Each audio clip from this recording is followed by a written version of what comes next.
Good morning everyone. मैं Rajneesh Sharma, Konark coaching institute Badaun. देखिए, आज हमारी दूसरी क्लास है।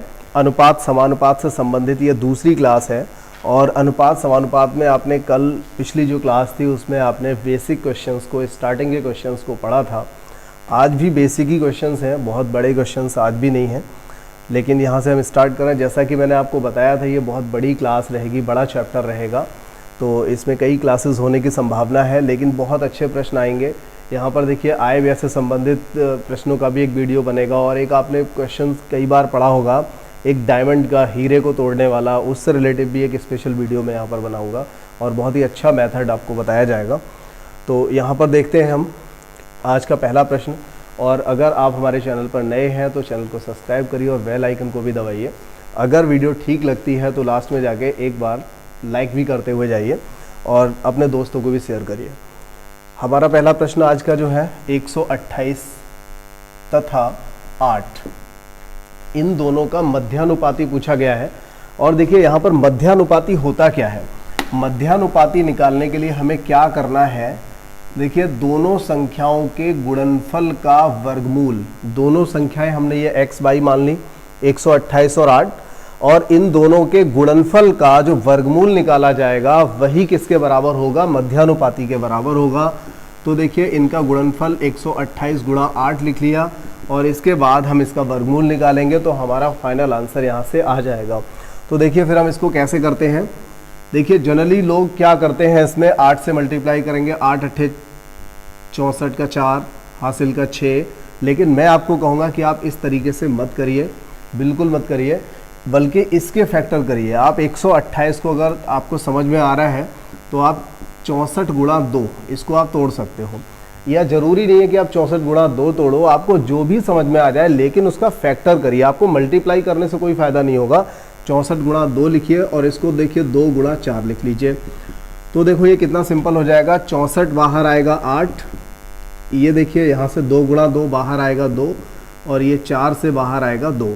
तो आपका आंसर हो जाएगा 8 दूनी 16 दूनी 32। ठीक है, अगर आप इसका मल्टीप्लाई भी करते हो तो ये 1024 आता। हो सकता है कई लोगों को 1024 का स्क्वायर रूट सीधा सीधा 32 याद ना हो, तो उनको दिक्कत हो सकती है। फिर आप पहले मल्टीप्लाई कर रहे हो, फिर से आप उसका फैक्टर कर रहे हो, तो क्या फ़ायदा करोगे। इससे बढ़िया है कि आप सबसे पहले उनके टुकड़े कर लो और वहाँ से उसका डायरेक्ट वर्गमूल निकाल लो। ठीक है, तो ये आपका पहला प्रश्न हो गया। और यहाँ पर देखिए, दूसरे प्रश्न को भी हम यहाँ सॉल्व कर लेते हैं। दूसरा प्रश्न है जिसमें 0.02 इंटू 0.32 दिया हुआ है। देखिए, ये छोटी संख्या है, चाहे तो आप इसका मल्टीप्लाई कर सकते हैं।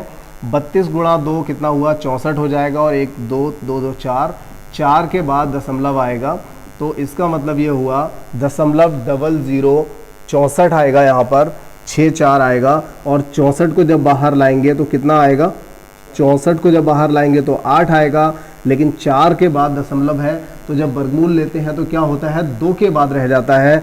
इसका मतलब यहाँ पर आपका फाइनल आंसर जो रहेगा वो 0.08 हो जाएगा। ठीक है, देखिए, ऐसा जो प्रश्न है, मध्यानुपाती वाला जो प्रश्न है, ऐसा प्रश्न आपका उत्तर प्रदेश पुलिस 2013 में पूछा गया था। इसके बाद भी कई बार ऐसे प्रश्न पूछे गए हैं, तो आप ऐसे प्रश्न को अच्छे से कर लीजिए। मध्यानुपाती मतलब मध्यानुपाती, एक बार आपने मध्यानुपाती का फॉर्मूला और उसको ट्रिक को समझ लिया तो फिर ये छोटी सी जो ट्रिक है आप इसको नहीं भूलेंगे, और कभी भी अगर मध्यानुपाती का कोई सवाल आता है तो आप उसको सॉल्व कर पाएंगे।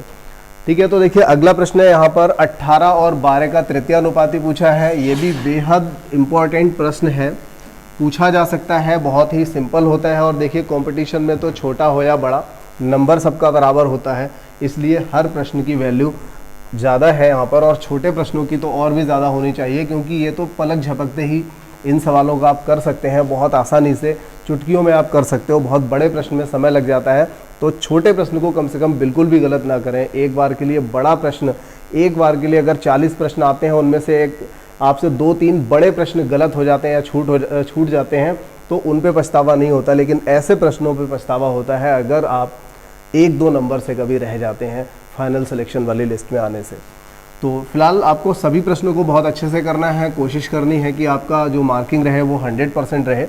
तो हमारा यहाँ पर तीसरा जो प्रश्न है, 18 तथा 12 का तृतीयानुपाती बताइए। देखिए, इस तृतीयानुपाती को निकालने के लिए हम क्या करेंगे, 18 और 12 हमने लिखा, और इसके लिए एक फॉर्मूला रहेगा, आप उसको याद कर लीजिए। मैं समझता हूँ सबसे अच्छा मेथड रहेगा ये तृतीय अनुपाती निकालने के लिए। फॉर्मूला होता है b² a। ठीक है, अब आपको ये बताने की ज़रूरत नहीं होगी कि इसमें a और b कौन सा होगा। जब पहला दूसरा दिया है तो पहला a होगा, दूसरा वाला b हमने माना होगा यहाँ पर।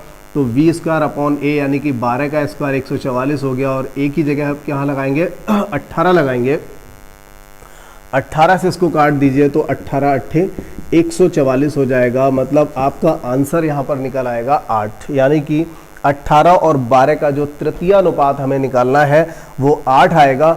ये देखिए ऐसी कंडीशन होती है, एक सवाल आपको ऐसा भी दिया जा सकता है जिसमें यहाँ 2 दे दिया, 4 दे दिया और तीसरी जगह x दे दिया, और आगे चल करके सपोज कीजिए यहाँ पर 9 दे दिया। ठीक है, तो इस तरह से आप अगर तृतीय अनुपात निकालेंगे तब तो आप बाहर वाले पदों का गुणा और अंदर वाले पदों का गुणा इक्वल कर देंगे और यहाँ से आंसर निकल आएगा। लेकिन ये फॉर्मूला b² a ये आपको तब लगाना है जब संख्याएं केवल 2 दी हों। जब संख्याएं 4 दी होंगी, उनमें से तीसरा वाला अनुपात अगर मिसिंग होगा और वो आपको फाइंड करना है, तब तो आपका यही मेथड काफ़ी हो जाएगा, जिसमें बाहर के पदों का गुणनफल बराबर अंदर के पदों का गुणनफल होता है।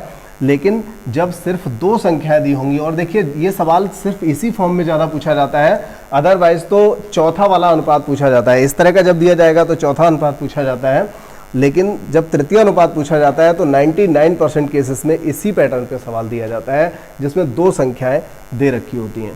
ठीक है, तो इसके बाद हमारा अगला यहाँ पर एक प्रश्न आ रहा है। देखिए इस टाइप का एक प्रश्न हमने हालांकि कल करवा दिया था आपके लिए, पिछली क्लास में आप पढ़ चुके हो, फिर भी चौथा प्रश्न मैं यहाँ पर बता देता हूँ। ये देखिए ए बी का मान, बल्कि हम यहीं से ले लेंगे इसको। ए बी का मान यहाँ पर कितना दिया है, अनुपात 2:3 दिया है, और बी सी का कितना दिया है, 4:5 दिया है। तो यहाँ से हम ए बी सी निकाल सकते हैं। कैसे निकालेंगे, ए और बी की वैल्यू लगाएंगे 2:3 और बी सी की वैल्यू लगाएंगे 4:5। अगर आपने पिछली क्लास नहीं पढ़ी है तो डिस्क्रिप्शन में जो लिंक दिया हुआ है या प्लेलिस्ट का लिंक दे रखा है, वहाँ से आप इसको पढ़ सकते हैं। देखिए यहाँ पर जो चौथा प्रश्न हम कर रहे हैं, ऐसे प्रश्नों को हमने पिछली क्लास में निपटा रखा है, सारे प्रश्न किए हुए हैं। ये वाला 3 यहाँ फिल हो जाएगा और ये वाला 4 यहाँ पर फिल हो जाएगा। तो 2 चौका 8 रहेगा, 3 चौका 12 और ये 15 हो जाएगा। यहाँ से ये ए बी सी की वैल्यू निकल आई है। तो ऐसे प्रश्न को सॉल्व करने का जो मेथड है हमने पिछली क्लास में डिस्कस किया था। अब देखिए ए बी सी की वैल्यू निकल आई है और आपसे पूछा गया है a + b बटे b + c। तो a + b की जगह पे आप क्या लगाएंगे, a + b यानी कि 8 और 12 कितना हो जाएगा, 20 हो जाएगा, और b + c 12 और 27 कितना हो जाएगा, 12 और 15 कितना हो जाएगा, 27 हो जाएगा। तो इस तरह से ये 20:27 आपका यहाँ से आंसर हो जाएगा। ठीक है, एक बार चाहे तो आप चेक कर लीजिए इसको, अगर इसमें कोई दिक्कत लग रही है। 2:3 हो गया, 4:5 हो गया, ये वाला 4 यहाँ फिल होगा, ये यहाँ होगा, 2 चौका 8 हो जाएगा, 3 चौका 12 और 3 पंजे 15। बिल्कुल ठीक है। a + b पूछा है, b + c पूछा है, a + b की जगह ये 20 आ जाएगा और b + c 12, 15, 27 हो जाएगा। बिल्कुल सही आंसर है यहाँ पर। और देखिए एक यहाँ पर जो अगला प्रश्न है, 5वां प्रश्न है, दिखने में थोड़ा अजीब सा प्रश्न लगता है, देखने में अजीब सा लगता है। सवाल जो लिखा हुआ है सामने मैं पढ़ देता हूँ एक बार। P/Q बराबर होता है R/S बराबर है T/U, और ये सब बराबर होता है 2:3 के।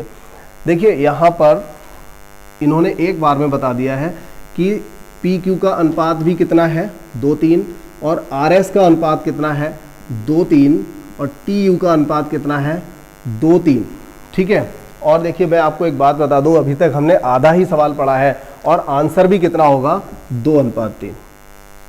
ठीक है, ऐसे प्रश्नों में हमेशा यही आंसर निकल करके आता है। मैं आपको इसे सॉल्व करके बताता हूं ये कैसे होता है। देखिए यहाँ पर MP + NR, आप ऐसे किसी भी प्रश्न को उठा लीजिएगा अपनी बुक से। OT हो गया, यहाँ पर MQ, NS, OU ये दिया हुआ है। अब देखिए अगर यहाँ पर आप जैसा कि आप देख रहे हो, इसका मान भी 2:3 है, इसका मान भी 2:3 है, और इसका मान भी कितना है, 2:3 है। तो यहाँ से P की जगह पर हम क्या लिख सकते हैं, 2, और यहाँ से N की जगह पर, सॉरी R की जगह पर हम कितना लिख सकते हैं, 2। तो 2N हो जाएगा, और यहाँ पर हम T की जगह 2 लिख सकते हैं, तो ये O मतलब 2O। ठीक है, ये हो जाएगा। तो MNO क्या कॉमन आ गया यहाँ पर, MNO कॉमन आ गया है, मतलब या ऐसे कह सकते हो कि 2 कॉमन आ गया है, ऊपर हर एक में 2 आ रहा है। और अपॉन में देखिए हम क्या लिखेंगे यहाँ पर, Q की वैल्यू क्या है 3, तो ये हो जाएगा 3M। और देखिए यहाँ पर हम लिखेंगे S की वैल्यू 3, तो यहाँ पर लिखेंगे 3N, और यहाँ पर हम लिखेंगे U की वैल्यू, तो ये हो जाएगा 2 और O। ठीक है, ये O है यहाँ पर। अब देखिए आपको नज़र आ रहा होगा कि आप ऊपर वाली जो लाइन है वहाँ से 2 कॉमन ले सकते हो, और ब्रैकेट में बचेगा MNO, ये सब प्लस में बचेगा, और नीचे से आप 3, ये देखिए 3 आएगा यहाँ पर, क्योंकि हम U की जो वैल्यू लगाएंगे वो कितनी लगाएंगे, 3 लगाएंगे, तो 3O हो जाएगा यहाँ पर। ठीक है, तो आप अपॉन में क्या कॉमन लेंगे, यहाँ से 3 ले लेंगे, और ब्रैकेट में क्या बचेगा, M बचेगा, N बचेगा, और आपका O बचेगा, और ये देखिए कट जाएंगे, तो फाइनली आपका 2:3 आंसर हो जाएगा। जैसा कि मैंने आपको स्टार्टिंग में बता दिया था, ऐसे हर प्रश्न में आपका जवाब वही होता है जो इन्होंने अनुपात दे रखा होता है। तो आपके पास अगर 2-4 किताबें हैं तो आप उनमें देखिए, हर एक में कम से कम एक सवाल ऐसा होगा, और हर एक का आंसर सेम ही आएगा। ठीक है, और अगर इन केस, वैसे मैंने आज तक नहीं देखा, इन केस अगर कहीं पर ऐसा कोई प्रश्न है तो मैंने आपको डिटेल मेथड भी बता दिया है, आप यहाँ से उसको कर सकते हैं। वैसे मुझे पूरी उम्मीद है कि ऐसा कोई भी प्रश्न आपको कहीं मिलेगा तो उसका जवाब वही होगा जो यहाँ पर अनुपात दे रखा है। ठीक है, तो आप इसकी प्रैक्टिस कर सकते हैं। तो यहाँ पर ये हमने 5 प्रश्न कर लिए हैं, और अगले और अच्छे प्रश्नों को मैं लेता हूँ यहाँ पर।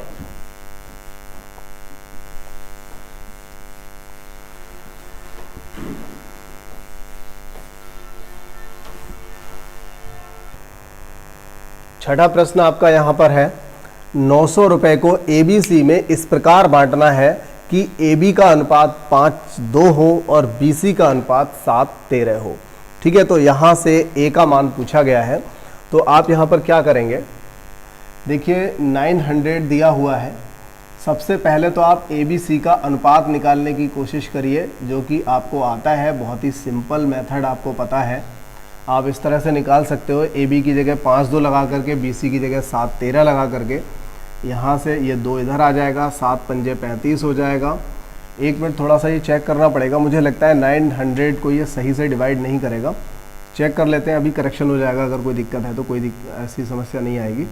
7×5 = 35 हो गया, ये आपका हो गया 14, और 13×2 = 26। देखिए इन सब का जब हम टोटल करेंगे तो कहने का मतलब ये है, पिछली क्लास में भी मैंने बताया था आपको कि जो रुपया दिया गया है उस रुपए को हम इतने हिस्सों में हमें डिवाइड करना है। पहले वाले व्यक्ति को 35 हिस्से देने हैं, दूसरे व्यक्ति को 14 हिस्से देने हैं, और तीसरे वाले व्यक्ति को 26 हिस्से देने हैं। ठीक है, तो यहाँ से ये देखिए सभी का टोटल जो बन रहा है वो 75 बन रहा है। तो एक बार हम चेक कर लेते हैं क्या ये वैल्यू ठीक है या नहीं है। 15×6 = 90 और 15×5 जी बिल्कुल ठीक है, आंसर बन जाएगा हमारा, यहाँ से कोई दिक्कत नहीं है। तो यहाँ पर क्या पूछा गया है, A का हिस्सा बताइए। तो मैंने आपको कल बताया था A का हिस्सा जो होगा वो यहाँ पर 35 होगा, और अपॉन में क्या आता है, अनुपाती योग। ठीक है, अनुपाती योग आता है इन तीनों के टोटल हिस्से, कितने हिस्सों में हमें इस रुपए को डिवाइड करना है, और वो धनराशि पूरी कितनी है। ठीक है, तो 5 से काटेंगे, 5 से काटने पर ये बन जाएगा आपका 15, और यहाँ पर 5×7 = 35, और 15×6 = 90। ठीक है, तो 6×7 = 42, यानी कि 420 रुपए का जो हिस्सा रहेगा वो A का हिस्सा यहाँ पर रहेगा। ये आपका जवाब हो गया। ठीक है, तो अब देखिए ऐसे प्रश्न को आप किसी दूसरे मेथड से नहीं कर सकते, ठीक नहीं रहेगा, क्योंकि आप इसे सॉल्व करने में आपको दिक्कत रहेगी, नहीं कर पाएंगे। यही इसका एक मेथड रहेगा इस सवाल के लिए। ये ऑप्शन से भी आप नहीं कर सकते इसको, क्योंकि आप कंपेयर करने के लिए आपको A का मान पता अगर निकालना है, A का मान निकालना है तो B या C की वैल्यू पता होनी चाहिए, तो आप एक बार के लिए कर सकते हो, लेकिन फिर भी ऑप्शन से नहीं कर पाओगे जब तक आप यहाँ तक नहीं जाओगे। तो ओवरऑल इस सवाल के लिए ये मेथड ठीक है। इसके बाद हम अगले सवाल की ओर बढ़ते हैं। अगला हमारा जो प्रश्न है, प्रश्न नंबर 7 है यहाँ पर, यदि एक धनराशि को ABC में इस प्रकार बांटा जाए कि A का भाग B से 2 गुना। देखिए ABC, A का भाग कितना हो, V का दुगना हो। अगर इसको हम X माने तो ये कितना हो जाएगा, A का भाग V से दुगना हो और b का जो भाग है वो c का 4 गुना। देखिए अगर ये वाला भाग इसका 4 गुना होगा, ये वाला जो भाग है अगर इसका 4 गुना होगा तो इसका ये चौथाई रह जाएगा।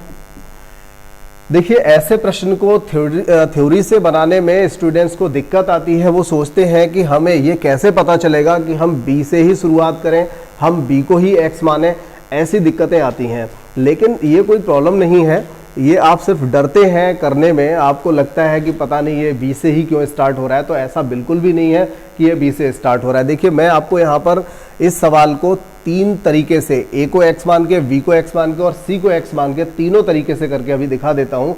थोड़ा सा टाइम लगेगा, देखते रहिए इधर। तो ये फिलहाल हमने किया, v की वैल्यू को x माना और a की वैल्यू को उसका दुगना, और v की वैल्यू जो थी वो c की 4 गुनी थी। इसका मतलब c की वैल्यू v से चौथाई रह जाएगी। तो आप देखिए यहाँ पर अपॉन में 4 आ रहा है, तो आप क्या करेंगे, हर जगह 4 से गुणा कर दीजिए, तो आपका ये बन जाएगा 8x, 4x और यहाँ पर x। ठीक है, तो आप देखेंगे कि जो v की वैल्यू है उससे a की वैल्यू दुगनी भी है, और जो c की वैल्यू है उससे जो v की वैल्यू है वो 4 गुनी है। जैसा कि यहाँ पर कहा गया था कि a का मान b के मान का दुगना, तो देखिए a का मान b के मान का दुगना भी हो रहा है और b का मान जो है वो c के मान से 4 गुना हो रहा है। ठीक है, तो ये बात यहाँ पर निकल करके आई। आंसर यहाँ हमने लिख रखा था, ये देखिए 8:4:1 निकल करके आ चुका है। अब देखिए इसके बाद जैसा कि मैंने अभी कहा था कि मैं कभी a को मानूंगा या c को मानूंगा तो भी आंसर आएगा। तो देखिए हमने यहाँ पर a को मान लिया है। अब अगर a को हमने v से दुगना माना है तो v कितना होगा, आधा होगा, और ये खुद किसी का 4 गुना है तो इसका चौथाई c हो जाएगा। तो अगर इसका भी चौथाई करेंगे तो क्या हो जाएगा, x/2 का जब चौथाई करेंगे तो x/8 हो जाएगा, और इन दोनों का एलसीएम क्या रहेगा, 8 रहेगा। तो यहाँ पर आप 8 से मल्टीप्लाई कर दीजिए हर जगह, और देखिए ये आपका फाइनली x, 4x और 8x यानी 8:4:1 का अनुपात फिर से बन के तैयार हो चुका है। ठीक है, और अगर आप चाहते हैं कि आप ABC में से आप तो C से शुरुआत करेंगे, आप इसी को x मानेंगे, भाई आप कहते हैं कि मैं भाई C से ही शुरुआत करूँगा, देखते हैं आता है या नहीं आता है, तो भी आपका जवाब आ जाएगा। देखिए क्या दिया था कि v का जो मान है वो c के मान का 4 गुना है और जो a का मान है वो b के मान का 2 गुना है। तब देखिए आपका और भी सिंपल तरीके से आंसर आ गया। तो ऐसी कंडीशन में बस ये तो हो सकता है कि आपका सही जगह से शुरुआत न करने पर आपका जो प्रश्न है वो छोटा या बड़ा या थोड़ा सा टिपिकल हो सकता है, लेकिन ऐसा बिल्कुल भी नहीं है कि सर ने v से स्टार्ट किया तो v से ही स्टार्ट करना है, ऐसा बिल्कुल भी नहीं है। ठीक है, और देखिए मैं तो कहता हूँ कि आपके ये सारे मेथड बेकार थे, सबसे अच्छा मेथड तो यही था कि a का मान b का 2 गुना। तो देखिए इस ऑप्शन में a का मान b का 2 गुना हो रहा है और जो b का मान है वो c का 4 गुना हो रहा है, तो यही आंसर आपका सही है। किसी दूसरे ऑप्शन, किसी दूसरे मेथड पे जाना ही नहीं है। आपका एक ऑप्शन यहाँ पर जो सही दे रखा होगा, मैंने यहाँ पर वो सही वाला ही ऑप्शन ले लिया था, तो क्योंकि सवाल लिखने के बाद सोचा था कि इसको ऑप्शन से कराना है, इसलिए मैंने सोचा कि इसको राइट वाला जो आंसर है वो मैं यहाँ पे लिख देता हूँ। तो देखिए मैंने आपको बता दिया कि इसमें रिटन मेथड की कोई आवश्यकता नहीं थी, आप सिर्फ ओरल ही इसको कर पा रहे हैं बिना कलम चलाए। ठीक है, तो अगला हमारे पास जो प्रश्न है, राम श्याम की आय का अनुपात 7:17 है। किस किस का है, राम और श्याम का 7:17। ठीक है, और इसके बाद श्याम और मोहन इन दोनों का भी दिया हुआ है 7 और 17। देखिए अनुपात तो सेम दे रखा है, ये वाला 7 यहाँ लेना पड़ेगा, ये 17 यहाँ लेना पड़ेगा, और 7×7 49 हो जाएगा, 17×7 119 हो जाएगा, और 17×17 ये देखिए इसका वर्ग हो गया 289 हो जाएगा। और देखिए यहाँ से एक बात देखिए कितना इजी प्रश्न हो गया, आगे तो हमें कुछ करना ही नहीं है, ये एक सिंपल सा काम था जो हम कल से करते आ रहे हैं, पिछली क्लास से करते आ रहे हैं। तो यहाँ पर देखिए राम की आय उन्होंने कहा है 4900 है, तो 49 में क्या किया, सिर्फ 2 जीरो लगा दिया, तो यहाँ भी 2 जीरो लग जाएंगे और यहाँ भी 2 जीरो लग जाएंगे। और आपसे पूछा गया है मोहन की आय कितनी होगी, तो 28,900 आपका आंसर यहाँ पर बिल्कुल सही हो जाएगा, इसमें कोई दिक्कत नहीं होगी। अब तक ये समझ लीजिए भले ही प्रश्न में थ्योरी कुछ चेंज थी, भले ही प्रश्न कैसा भी था, लेकिन आपने नया कुछ भी नहीं सीखा अब तक, आपने सिर्फ पुराने वाले मेथड से ही इन सारे सवालों को अब तक कर लिया है। ठीक है, तो एक नीचे जो प्रश्न लिखा आपको नज़र आ रहा होगा स्क्रीन पर, यहाँ बोर्ड पर, ये जो नवा प्रश्न है, 3 संख्याओं का अनुपात 1:2:3 है, इनके वर्गों का योग 126 है और इनमें से हमें सबसे बड़ी संख्या बतानी है। तो देखिए 3 संख्याओं का अनुपात ये हम यहाँ पर ऑप्शन लिख लेते हैं। हमें इस सवाल को ऑप्शन से, या देखिए पहले मैं डिटेल मेथड बताता हूँ। डिटेल मेथड क्या होगा, देखिए एक संख्या को आप x मान लीजिए, एक को 2x मान लीजिए और एक को मान लीजिए 3x। क्या मानेंगे, 3x मानेंगे, तभी ये 1:2:3 हो जाएगा। हर एक में जो कॉमन था हमने यहाँ पर x मान लिया है। तो ये कहा जा रहा है कि इनके वर्गों का योग, अब देखिए इसका स्क्वायर, इसका भी स्क्वायर और इसका भी स्क्वायर, इनके वर्गों का योग कितना है, 126 है। तो यहाँ से x square plus 4x square plus 9x square बराबर 126 हो जाएगा। और 9 4 13 1 14, 14x स्क्वायर बराबर 126 हो जाएगा। और यहाँ से 14 से काटेंगे तो x का मान कितना आएगा, 3 निकल करके आ जाएगा। और इसमें सबसे बड़ी संख्या पूछी गई है, तो सबसे बड़ी संख्या कौन सी होगी, तो 3 का x के साथ मल्टीप्लाई करोगे तो यहाँ से 3 तिया 9 आपका सही आंसर हो जाएगा। लेकिन अगर आपको इस मेथड से नहीं करना है, आपको कलम नहीं चलाना है, आपको समय बर्बाद नहीं करना है, तो आप यहाँ पर क्या करेंगे, फिर आप ऐसा करिए, सबसे बड़ी संख्या अगर 3 है, देखिए सबसे, अब हम ऑप्शन से लेकर के चलते हैं। मान लीजिए हमारा पहला प्रश्न, पहला जो जवाब है वो सही है सपोज, तो इससे पहले वाली संख्याएं क्या होंगी, 1 2 3 होंगी। तभी तो हम मानेंगे कि पहली दूसरी तीसरी संख्या 1 2 3 के अनुपात में है। लेकिन आपको एक बात पे ध्यान देना पड़ेगा, इसका स्क्वायर 9, इसका स्क्वायर 4 और इसका स्क्वायर हो जाएगा 1। क्या इन सभी का स्क्वायर जब हम जोड़ेंगे तो क्या ये 126 आएगा, तो आपका जवाब होगा नहीं। तो ये जो आपका जवाब है, ये जो ऑप्शन है, ये भी सही नहीं होगा, ठीक है। और मान लीजिए अगर आपका 6 वाला आंसर सही है तो इससे पहले वाली संख्या 4 आएगी, उससे पहले वाली संख्या 2 आएगी, तभी ये तीनों संख्याएं 1 2 3 के अनुपात में बनेंगी, क्योंकि सबसे बड़ी संख्या पूछी है। सबसे बड़ी संख्या अगर 6 है तो इससे पहली वाली संख्या 2 और 4 होंगी। तो ऐसी कंडीशन में देखिए इसका 36 हो गया, ये 16 हो गया और ये 4 हो गया, ये सब मिलकर के 100 को क्रॉस नहीं कर पा रहा है। इसका मतलब यहाँ पर 126 नहीं आएगा, 126 नहीं आएगा, तो ये वाला आंसर भी आपका गलत हो गया।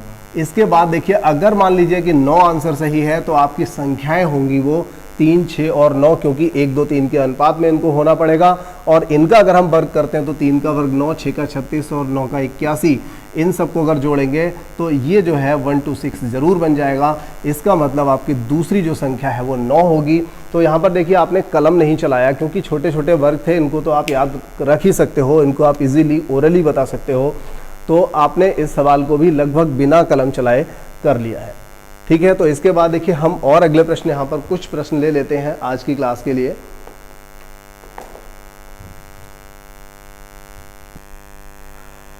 अगले प्रश्न ये ले रखे हैं यहाँ पर, जिनमें से देखिए पहला आपका जो प्रश्न है 10वां प्रश्न है इस क्लास का।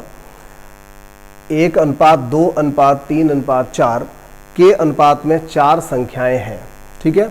1 2 3 4 के अनुपात में 4 संख्याएं हैं, उन संख्याओं का योग 160 है, ठीक है। उन संख्याओं का योग क्या है, 160 है। पहली और चौथी संख्या का योग बताओ, ठीक है। देखिए ये काफ़ी सिंपल प्रश्न है, आप इसको ऐसे कर सकते हो, 160 टोटल दिया है, उन संख्याओं का योगफल 160 है, तो उन सभी संख्याओं के टोटल हिस्से ज़रा काउंट कर लीजिए, तो आएगा 1 2 3 3 3 6 4 10 हिस्सों में आप इसको डिवाइड करोगे तो एक हिस्सा कितने का हुआ, 16 का हुआ। और देखिए जो आपको मैं बता रहा हूँ, इन सब चीज़ों से थोड़ा थोड़ा समय बचता है। आप चाहें तो 16 एकम 16, 16 दूनी 32, 16 तिया 48, 16 चौका 64, इस तरह से भी लिख सकते हो। लेकिन इस सब को लिखने का कोई फ़ायदा नहीं है, क्योंकि आपसे पूछा गया है पहली और चौथी संख्या का योग। तो आपको पता है पहली और चौथी संख्या बराबर टोटल 5 हिस्से होंगे, और 5 हिस्सों का अगर 16 से मल्टीप्लाई करोगे तो 16 पंजे 80 आपका आंसर सही हो जाएगा, ठीक है। तो एकदम छोटा सा और बहुत ही अच्छा प्रश्न था। अगला प्रश्न यहाँ पर हम लेते हैं 11वां प्रश्न। 3 संख्याओं में 3 2 5 का अनुपात है। क्या है, 3 संख्याएं हैं जिनमें 3 2 5 का अनुपात है और उनके वर्गों का योग 1862 है। सबसे छोटी संख्या ज्ञात करो, ठीक है। तो 3 संख्याएं यहाँ पर हैं, उनके वर्गों का योग कहा गया है, कितना है, 1862 है। सबसे छोटी संख्या ज्ञात करनी है। तो देखिए यहाँ पर ऐसे प्रश्न को अगर हम ऑप्शन से करने की कोशिश करें तो देखिए यहाँ पर तीनों के वर्गों का योग, अब आप हर बार यहाँ पर तीनों के जो वैल्यू लगाओगे, उसके बाद तीनों संख्याएं बनाओगे, फिर उनके वर्गों का योग करोगे, तो ये सवाल आपसे ज़्यादा टाइम ले जाएगा, इसलिए आप क्या करिए, सिंपल सा मेथड रहेगा। 3 का वर्ग 9 हो जाएगा, 2 का 4 हो जाएगा, 5 का वर्ग 25 हो जाएगा। तो आप जो है इस पूरे रुपए को 1862 को इनके वर्गों के योग से इसके खंड कर दीजिए, उसको विभाजित कर लीजिए। तो 1862 यहाँ देखिए मैं डायरेक्ट लिख देता हूँ, 9 4 13, 13 और 25 कितना हुआ, 28 हो जाएगा। 13 25 28 हो जाएगा। और इसको आप काट लीजिए, किसी न किसी संख्या से ये कट जाएगा। और चाहें तो आप यहाँ पर यहीं पर देखिए मल्टीप्लाई में सबसे छोटी संख्या पूछा है, तो सबसे छोटी संख्या क्या होगी, 2 हो जाएगी। तो आप इतना लगा सकते हो, मतलब अनुपात बटे अनुपाती योग आप इस तरह से कर सकते हो जाएगा। आपका जवाब यहाँ से आपको मिल जाएगा। ठीक है, तो आप इसको सॉल्व कर लीजिए। ये जो 4 ऑप्शंस दे रखे हैं, इन्हीं में से कोई एक आपका आंसर भी मिल जाएगा। और अगला प्रश्न देखिए, ये बिल्कुल कन्फर्म है। यहाँ पर 3 संख्याएं हैं। जैसे मैंने इस सवाल को मैंने क्या किया है, 3x और आपका देखिए 2x है, उसका भी स्क्वायर करना है, और 5x है, उसका भी स्क्वायर करना है, और सबको बराबर क्या रखना है, 1862 रखना है। तो इस तरह से ये देखिए 9x स्क्वायर हो गया, ये 4x स्क्वायर हो गया, ये वाला आपका 25x स्क्वायर हो गया, बराबर 1862। तो यहाँ से अच्छा 5 का 25 हुआ था, तो 9 4 13 25, ये 38 हो जाएगा। बिल्कुल ठीक है। देखिए 38x स्क्वायर बराबर 1862। अच्छा हुआ मैंने प्रश्न नहीं छोड़ा आपके लिए। देखिए तो x स्क्वायर बराबर 1862 बटे 38 होगा। अब इसको काट लीजिए, 2 से काट लेते हैं तो 19 आएगा यहाँ पर, और इसे भी 2 से काटिए तो 2 नेम 18 और 2 तिया 6, 2 एकम 2। ठीक है, अभी x स्क्वायर बराबर 931 बटे 19 हुआ। 19 से इसको काटेंगे, 19 चौका 76 और 19 नेमा 100, 19 चौका ठीक है 76 हो जाएगा, 17 बचेगा, तो 19 नेमा 171 हो जाएगा। तो x बराबर यहाँ से कितना होगा, 7। ठीक है, यहाँ पर x का मान 7 निकल आया है। और वहाँ भी हमने थोड़ा सा वो मिस्टेक हो गई थी कि वहाँ 28 लिख दिया था। अदरवाइज अब देखिए जब x का मान निकल आया है तो आप x का मान किस में मल्टीप्लाई करेंगे, 2x में, क्योंकि सबसे छोटी संख्या कौन सी है, 2 है। तो 2x में जब मल्टीप्लाई करेंगे तो 7 दूनी 14 आपका आंसर हो जाएगा। देखिए मैंने जो इसका पहले मेथड लिखा था वो मेथड भी बिल्कुल सही लिखा हुआ था, आपको उसी मेथड से करना चाहिए। मुझे नहीं लगता कि इतनी जगह आपको वहाँ पर ख़राब करनी चाहिए। आपको क्या करना है इसमें, मैं यहाँ पर लिख देता हूँ 1862 बटे में आपको इन तीनों का वर्ग करके 38 लिखना है और गुणा में 2 लिख देना है, बस। ठीक है, इतना ही आप इसको सॉल्व कर लीजिए और यही आपका आंसर भी यहाँ से निकल आएगा। तो अगला हमारा प्रश्न है 12 नंबर, और 12 नंबर को सॉल्व करते हैं। क्या दिया है यहाँ पर, 2 संख्याओं में 3:8 का अनुपात है। 2 संख्याओं में 3:8 का अनुपात है और उनका अंतर कितना है, 115 है। देखिए अंतर 115 है, जबकि संख्याएं कितनी है, 3 और 8, मतलब 3 हिस्से और 8 हिस्से। 3 हिस्से और 8 हिस्सों में कितना अंतर है, तो आप कहेंगे कि यहाँ पर 5 हिस्सों का अंतर है। तो ये जो 5 हिस्सों का अंतर है वो 115 के इक्वल रहेगा। उसको हम जब काटेंगे तो एक हिस्सा 23 रुपये का या फिर 23 का निकल करके आ जाएगा। पूछा गया है सबसे छोटी संख्या बताइए, तो सबसे छोटी संख्या 3:8 में से ये वाली होगी। तो 3 का मल्टीप्लाई हम 23 से करेंगे और 69 आंसर हमें मिल जाएगा। ठीक है, तो ऐसे प्रश्नों को क्या है, आप प्रैक्टिस करके थोड़ा सा अपना टाइम बचा सकते हो, लेकिन प्रैक्टिस करने के बाद। ठीक है, जब आपको सवाल की थ्योरी बहुत अच्छे से समझ में आ जाएगी तो ही आप टाइम बचाने वाला काम कर सकते हो। अदरवाइज तो सवाल 2-2 3-3 बार पढ़ोगे, कोई ना कोई गलत मेथड यूज़ करोगे और उसके बाद भी सवाल को छोड़ दोगे। तो क्या है कि ऐसे प्रश्न जो है यहाँ पर, ऐसे प्रश्नों को केवल और केवल आप नई नई किताबों से नए नए प्रश्नों को पढ़ करके ही लगा सकते हो, क्योंकि ऐसा प्रश्न तो कोई भी बन सकता है। कोई एक पर्टिकुलर मेथड ऐसा नहीं है कि इसी के जैसे बहुत सारे प्रश्न आप मतलब होते हैं या इस तरह का प्रश्न बदला नहीं जाता। यहाँ पर वो गुणनफल कह सकता है, भागफल कह सकता है, अंतर कह सकता है, योग कह सकता है, 2 की जगह 3 संख्याएं भी कह सकता है, कुछ भी यहाँ पर हो जाएगा। तो अगला यहाँ पर जो हमारा प्रश्न है उसको भी कर लेते हैं। अंतिम प्रश्न है अभी की क्लास का, इस क्लास का अंतिम प्रश्न। 2 संख्याओं का अंतर उनके योगफल का 45% है। देखिए इस सवाल को आप बहुत ही सिंपल तरीके से आप ऐसे कर सकते हो कि दो संख्याओं का जो योगफल है और एक तरफ आप अंतर रख दीजिए। तो दो संख्याओं का योगफल आपने x प्लस वाई मान लिया और दो संख्याओं का अंतर क्या है, x माइनस वाई है। तो अंतर जो है वो योगफल का 45%। देखिए योगफल का 45% बराबर अंतर, ठीक है। योगफल का 45% बराबर अंतर मतलब दो संख्याओं का जो अंतर है x माइनस वाई है वो इनके योगफल x प्लस वाई का 45% है, ठीक है। तो ये देखिए इसको हम 5 से काटेंगे 9 और यहाँ 20 आएगा, इस 20 का मल्टीप्लाई इधर करेंगे तो ये 20x माइनस 20y हो जाएगा और इस 9 का मल्टीप्लाई यहाँ करेंगे तो 9x प्लस 9y हो जाएगा। और यहाँ से देखिए x को इधर लेके जाओगे तो ये 11x बचेगा, ठीक है। और y को जब इधर लेकर के जाओगे तो ये 29y आएगा। तो यहाँ पर पूछा गया है बड़ी तथा छोटी संख्या का अनुपात बताइए। तो देखिए बड़ी तथा छोटी संख्या आप ऐसा करिए, यहाँ पर x और इस बटे में y को ले चलिए तो यहाँ तो 29 बचा हुआ है ही और ये 11 दूसरी साइड में जाएगा तो अपॉन में जाएगा तो 29 11 आपका आंसर हो जाएगा। ये आपकी बड़ी और छोटी संख्या का अनुपात हुआ, ठीक है। तो ये अभी दूसरी क्लास थी। इसके बाद अगली जो क्लासेस होंगी बहुत इंपॉर्टेंट क्लासेस होने वाली हैं। यहाँ पर जो अनुपात चैप्टर था, इस अनुपात चैप्टर की पहली दूसरी क्लास है। और देखिए पहली दूसरी क्लास में भी जो कंटेंट आपको दिया गया है वो कंटेंट भी किसी से कम नहीं है। ऐसे प्रश्न भी अक्सर पूछे जाते हैं।